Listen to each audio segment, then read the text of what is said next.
أعوذ بالله من الشيطان الرجيم. بسم الله الرحمن الرحيم. الرحمن علم القرآن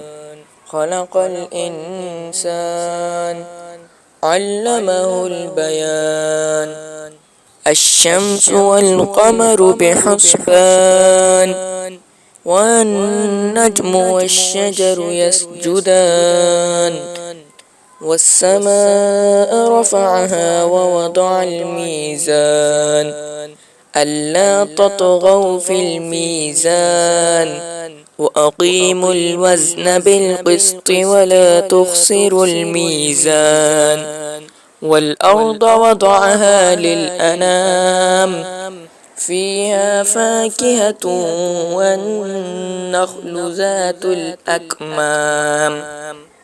والحب ذو العصف والريحان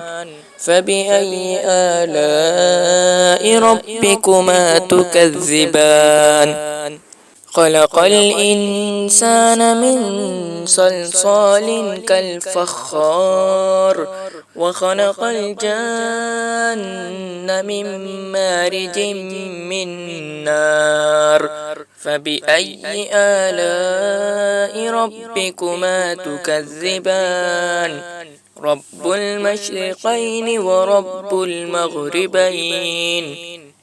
فبأي آلاء ربكما تكذبان مرج البحرين يلتقيان بينهما برزخ لا يبغيان فبأي آلاء ربكما تكذبان يخرج منهما اللؤلؤ والمرجان فبأي آلاء ربكما تكذبان وله الجوار المنشآت في البحر كالأعلام فبأي آلاء ربكما تكذبان كل من عليها فان ويبقى وجه ربك ذو الجلال والإكرام فبأي آلاء ربكما تكذبان يسأله من في السماوات والأرض كل يوم هو في شأن فبأي آلاء ربكما تكذبان سنفرغ لكم أيها الثقلان فبأي آلاء ربكما تكذبان يا معشر الجن والإنس إن استطعتم أن تنفذوا من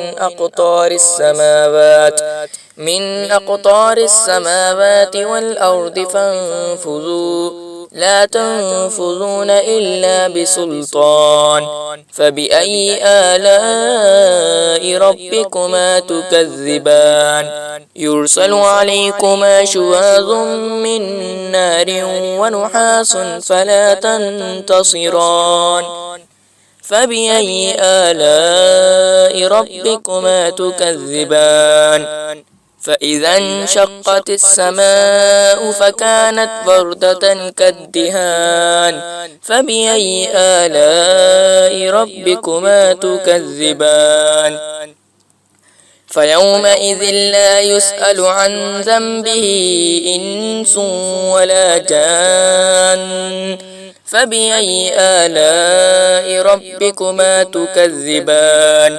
يعرف المجرمون بسيماهم فيؤخذ بالنواصي والأقدام فبأي آلاء ربكما تكذبان هذه جهنم التي يكذب بها المجرمون يطوفون بينها وبين حميم آن فبأي آلاء ربكما تكذبان ولمن خاف مقام ربه جنتان فبأي آلاء ربكما تكذبان ذواتا أفنان فبأي آلاء ربكما تكذبان